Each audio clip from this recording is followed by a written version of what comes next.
વિદ્યાર્થી મિત્રો,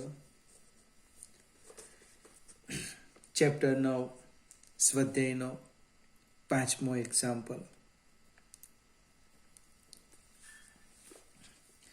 80 સેન્ટીમીટર ઊંડાઈ સુધી પાણી ભરેલી ટાંકીના તળિયે એક નાનો બલ્બ મૂક્યો છે. બલ્બમાંથી ઉત્સર્જિત થતો પ્રકાશ પાણીની સપાટી પાસેથી કેટલાક ક્ષેત્રફળમાંથી બહાર આવશે. પાણીનો વક્રીભવનાંક 1.33 છે. બલ્બને બિંદુવત ઉદ્ગમ તરીકે ગણો. હવે આને પણ સમજવા પ્રયત્ન કરીએ. આપણે એક ટાંકી લઈએ, જો આ રીતના આ એક પાણીની ટાંકી લઈ લીધી. એની ઊંડાઈ આપણે હમણે 80 સેન્ટીમીટર લઈએ. આજે 80 છે કે 8 છે, ચાલો કંઈ નહીં. હવે અહીંયા એક બિંદુવત બલ્બ મૂકી દઈએ. સોર્સ, પ્રકાશનું ઉદ્ગમ સ્થાન. આ આપણે પાણીની સપાટી લેવાના.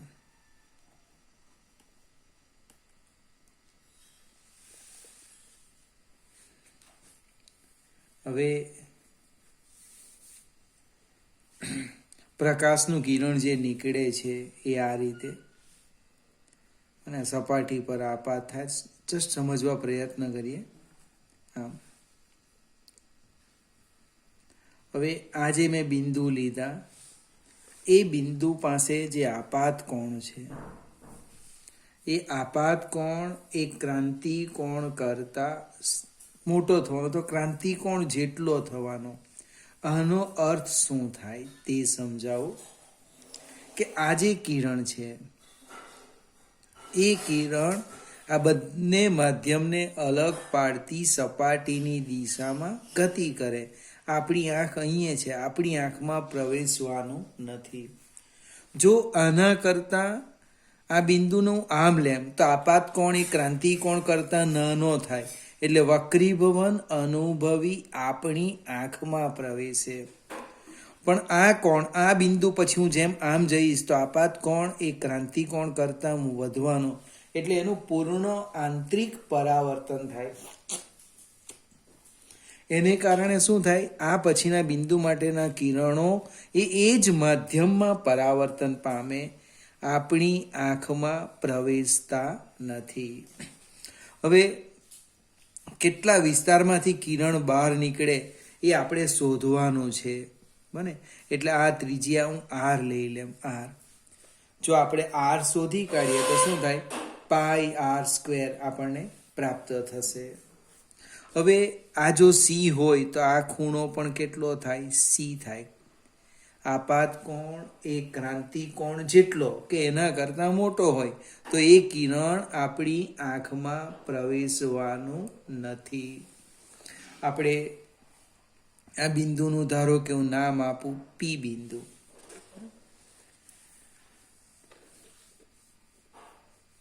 તો પી બિંદુ પાસે બરાબર આ ઊંચાઈ છે એ 8 સેન્ટીમીટર છે, 80 સેન્ટીમીટર આપી છે.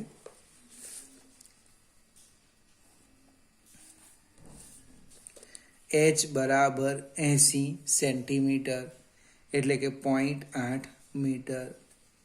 હવે આ જે દ્રવ્ય છે એટલે પાણી છે, પાણીનો વક્રીભવનાંક લખું n વોટર એ આપ્યો છે 1.33, n એર લખ્યું છે 1, લખ્યું નથી આપણે યાદ રાખવાનું. હવે પી બિંદુ પાસે હું સ્નેલનો નિયમ લખું, અથવા તો પહેલાં એક કામ કરું, આ ત્રિકોણ લઈએ. ત્રિકોણ સ્નેલનો નિયમ નહીં, OSP માં tan c લખું. tan c શું થવાનું, OP સામેની બાજુ ભાગ્યા પાસેની બાજુ. tan c બરાબર OP બાય OS. OP એટલે ત્રિજ્યા આર OS એટલે H, એટલે R બરાબર H tan C. હવે આપણે સમીકરણ 1 કહી દીધું અને આપણે હવે સ્નેલનો નિયમ લઈએ. સ્નેલનો નિયમ જોઈએ. P બિંદુ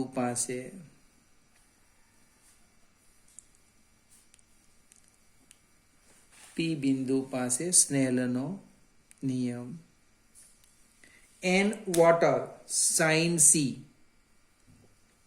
n વોટર sin C બરાબર n air sin π/2. P બિંદુ પાસે સ્નેલનો નિયમ. n વોટર આ પાણી છે, sin C બરાબર n air આ જે ખૂણો છે એ π/2 નો છે, એટલે sin C આપણને પ્રાપ્ત થવાનું. sin C બરાબર n air 1 sin π/2 1 ભાગ્યા n વોટર, અને એટલે 1.33 અથવા 1.33 ની લખવું હોય તો 4/3 આપણે લખીએ 4/3, એટલે કે sin C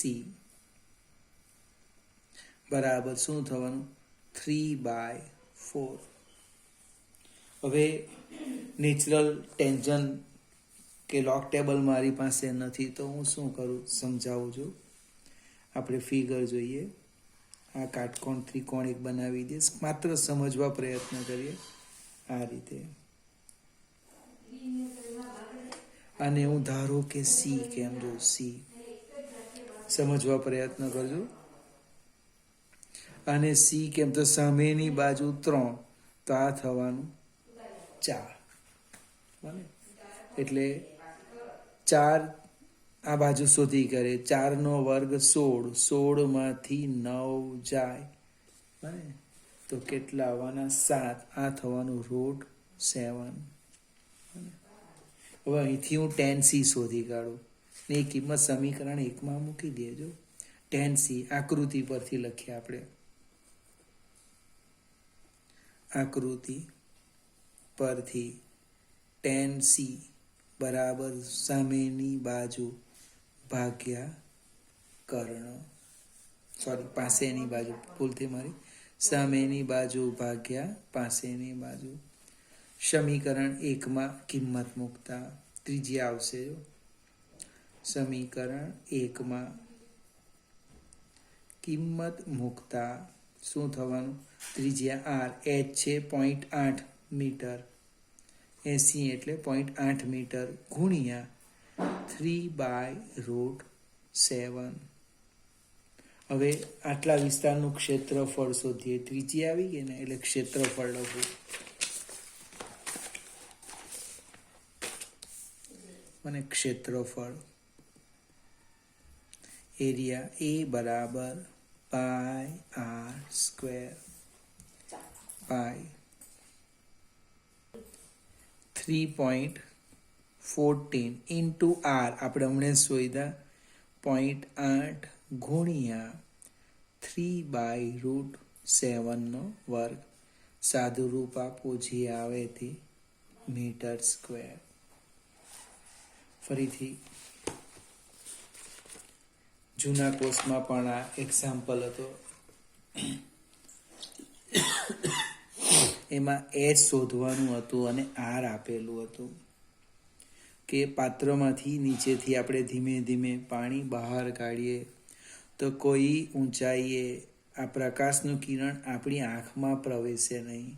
અહીંયા જે અપારદર્શક તકતી મૂકેલી હતી એની ત્રિજ્યા તમને આપી હતી અને અહીંયા ક્ષેત્રફળ શોધ્યું, એટલે r માંગ્યું, એક સ્ટેપ વધારે છે ક્ષેત્રફળ, અને ટૂંકમાં r શોધ્યું, h આપેલું હતું. બની શકે તમને r આપે અને h શોધવા કે પદ્ધતિમાં કોઈ ફેર નથી. બીજું અહીંયા tan C શોધવાની ટેકનિકમાં આપણે શું કીધું, સ્નેલનો નિયમ લઈને આ ત્રિકોણનો ઉપયોગ કરીને શોધ્યું, એટલે નેચરલ ટેન્જન, નેચરલ સાઇનની પણ જરૂર પડી નહીં. નહીં તો કેટલાક મિત્ર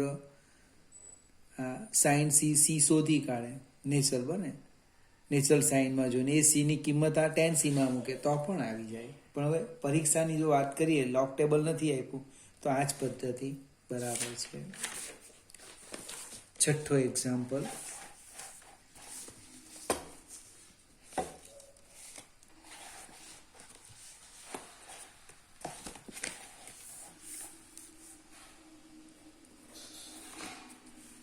અજ્ઞાત વક્રી ભવનાંક ધરાવતા કાચમાંથી એક પ્રિઝમ બનાવેલો છે. તેની એક સપાટી ઉપર પ્રકાશનું સમાંતર કિરણ જૂથ આપાત કરવામાં આવે છે. લઘુત્તમ વિચલન કોણ 40 ડિગ્રી મળે છે. લઘુત્તમ ડેલ્ટા એમ આપેલા છે, 40 ડિગ્રી મળે છે. પ્રિઝમના દ્રવ્યનો વક્રી ભવનાંક શોધો. એન ગ્લાસ શોધવાના છે. કાચનો છે એટલે ગ્લાસનો જી લખો.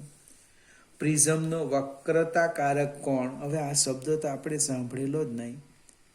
પ્રિઝમ કોણ, મને વક્રતાકારક કોણ એ કોણ? પ્રિઝમ કોણ છે. આ પહેલો એક્ઝામ્પલ છે. પછી બીજો છે કે હવે પ્રિઝમને આપણે પાણીમાં મૂકી દઈએ, એન વોટર. બીજો એક્ઝામ્પલ, 1.33 એનો વક્રી ભવનાંક છે. તો ડેલ્ટા એમ વોટર પાણીમાં કેટલા મળશે? બે ભાગ છે આપણે. હવે પ્રિઝમની થિયરી મેં શીખવેલી, એમાં એક સૂત્ર હતું. એન વક્રી ભવનાંકનું સૂત્ર લખું છું.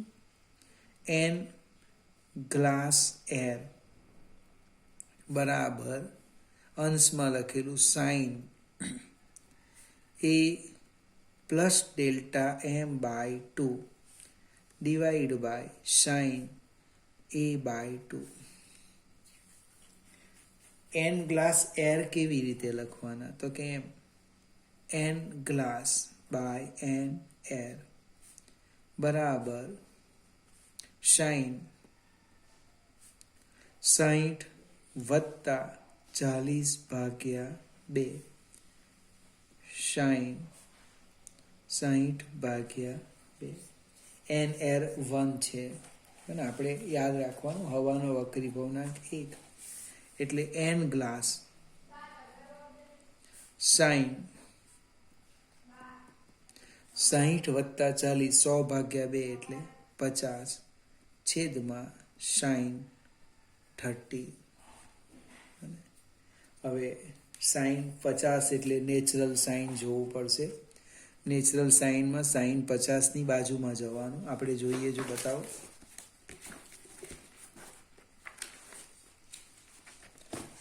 આ જે છે અહીંયા લખેલું છે, જો નેચરલ સાઇન, એમાં આ બાજુ જવાનું. અહીંથી શરૂ થાય છે નેચરલ સાઇન. જો 0 ડિગ્રી 1 2 3 4 ક્યાં સુધી જઈએ? 44 સુધી. સાઇન 50 પર આવી જાઓ. ફરીથી નેચરલ સાઇન 50. મિનિટ કેટલી છે? 0, એટલે કેટલા લખવાના? આ ભાગ લખવાના. શાંતિથી રહે. 0.7660. પણ તમને પણ ખ્યાલ આવી જશે, લોક ટેબલ સાથે રાખજો. 0.7660 n glass 0.7660 divide by sine 30. એની કિંમત મને આવડે છે, પણ આપણે આમાં જ જોવી છે. સાઇન 30 એટલે ખાસતા જોવાનું. નેચરલ સાઇન ટેન્જનમાં નહીં જવાય. સાઇન 30 બને 15 20 25 30. સારી 0.5 1/2 એટલે 0.5 થાય, એટલે 0.5 એટલે સાદું રૂપ આપણે આપીએ એટલે એન ગ્લાસ આવે છે 1.532. મને 1.5 આપણને ખબર જ હતી, છતાં એવું જરૂરી નથી. એ પ્રિઝમના દ્રવ્યનો વક્રી ભવનાંક આવી ગયો.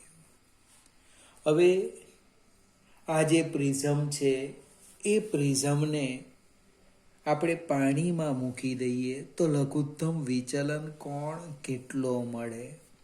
તો ફરીથી આપણે આ જ સૂત્ર લખવાના, પણ એ એરની જગ્યાએ શું લખવાના? વોટર લખવાના. વોટર એટલે હું લખું છું એન ગ્લાસ. જોજો n ગ્લાસ વોટર, એટલે આમ લખાશે સાઇન, પ્રિઝમ કોણ બદલાવવાનો નથી, delta m water by 2 divide by sine A by 2.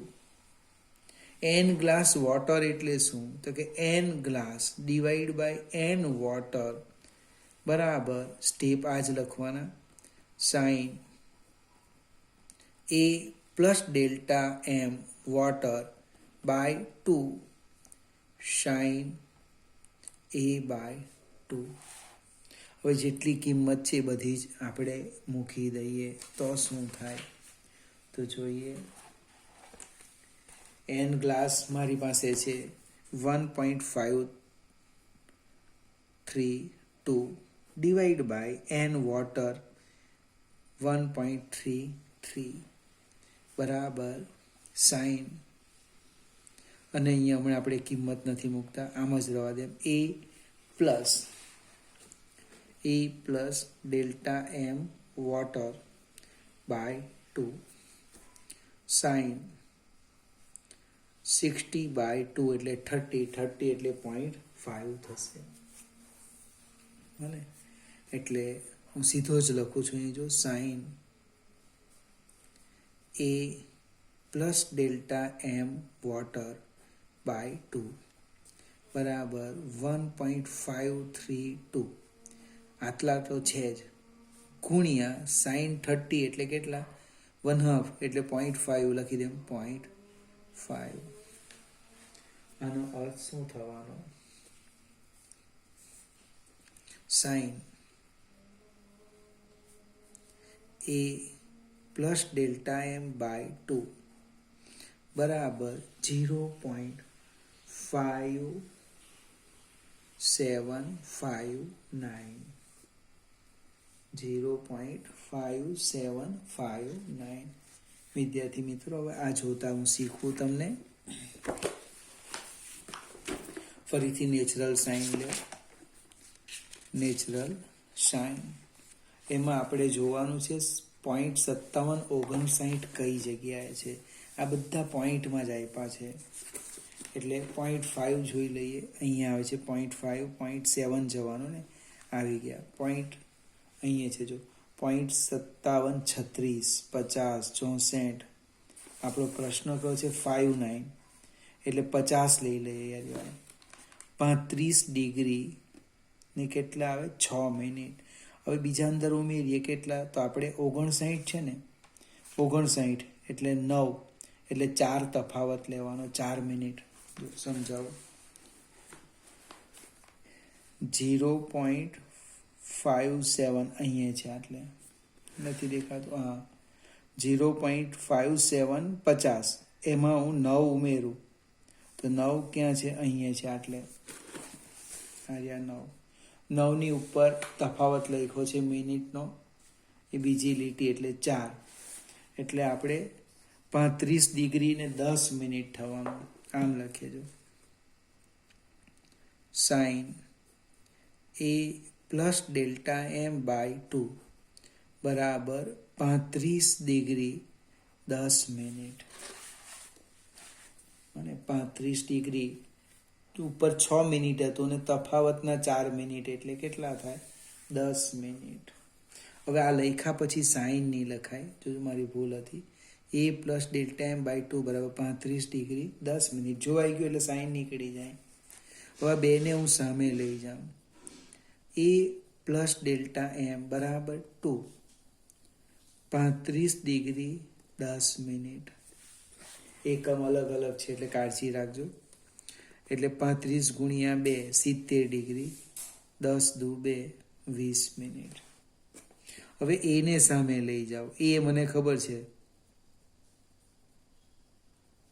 એ આપણને ખબર છે ને, સામે લઈ ગયે એટલે delta m water 70 degree 20 minute ઓછા 60 ડિગ્રી 0 મિનિટ. બાદ બાકી કરીએ, 20માંથી 0 જાય એટલે 20 મિનિટે જ આવવાના, 70માંથી 60 10 ડિગ્રી, અને આપણે આ મિનિટ છે. 10 ડિગ્રી 20 મિનિટ. જવાબ ચેક કરી લો.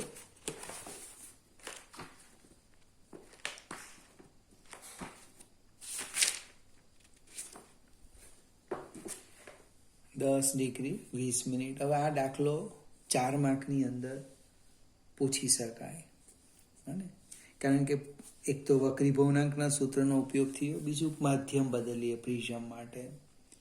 ફરીથી નેચરલ સાઇન આ વિડીયો જોઈને 2 વાર પ્રયત્ન કરજો કેવી રીતે આવે તે. આગળ જઈએ. 7મો એક્ઝામ્પલ. 1.55 વક્રી ભવનાંક ધરાવતા કાચમાંથી બંને સપાટીઓની વક્રતા ત્રિજ્યા સમાન હોય તેવા દ્વિબહિર્ગોળ લેન્સ બનાવવો છે, તો 20 સેન્ટીમીટર કેન્દ્ર લંબાઈ ધરાવવા માટે જરૂરી વક્રતા ત્રિજ્યા કેટલી હશે? હવે ખૂબ મજાનું ઓબ્જેક્ટિવ છે કે વક્રી ભવનાંક આપ્યો છે 1.55. બીજું બંનેની ત્રિજ્યા સરખી છે, R1 બરાબર R2 બરાબર R. મારે કેન્દ્ર લંબાઈ જોઈએ છે 20 સેન્ટીમીટર. તો પ્રશ્ન છે વક્રતા ત્રિજ્યા કેટલી હશે? આવો પ્રશ્ન છે. વક્રતા ત્રિજ્યા આપી દે, કેન્દ્ર લંબાઈ શોધવા કે આપણે પછી ચર્ચા કરીએ. પહેલાં આપણે લેન્સ મેકરનું સૂત્ર લખીએ. લેન્સ મેકર, લેન્સ બનાવનાર,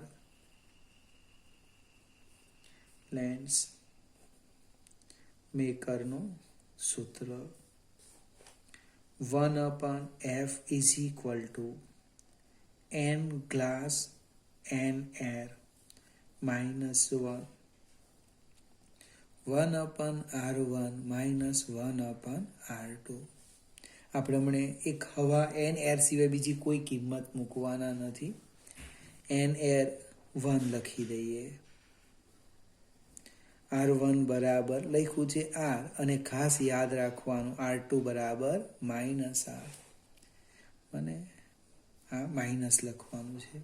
એટલે 1/f બરાબર n glass minus 1 into 1/r minus 1/r.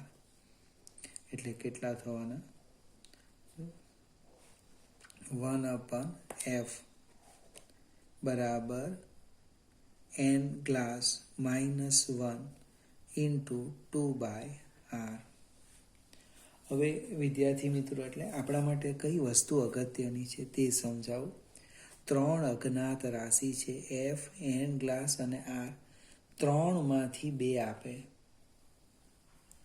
અને 3 અજ્ઞાત રાશિમાંથી 2 આપે અને આપણને કે આ શોધી કાઢો, તો શોધી કાઢવાનું. અહીંયા સુધી મેં સાદુરૂપ આપી દીધું. હવે અહીંયા ચેક કરો, f આપેલા છે n ગ્લાસ એટલે r આવશે, અને તમે n ગ્લાસ 1.5 મૂકો, અને 1.5 મૂકો તો કેટલા આવે? f બરાબર r થાય. જો વક્રી ભવનાંક 1.5 હોત તો કેન્દ્ર લંબાઈ અને વક્રતા ત્રિજ્યા સરખી થાત. કેમ? તો 1.5 માઇનસ 1 એટલે 0.5, 0.5 ગુણ્યા 2 એટલે 1. અને એટલે જો વક્રી ભવનાંક 1.5 હોય અને ત્રિજ્યા સરખી હોય તો કેટલી હોય? કેન્દ્ર લંબાઈ જેટલી. અથવા કેન્દ્ર લંબાઈ કેટલી હોય? વક્રતા ત્રિજ્યા જેટલી. આપણે અહીંયા કિંમત મૂકી દઈએ. 1/20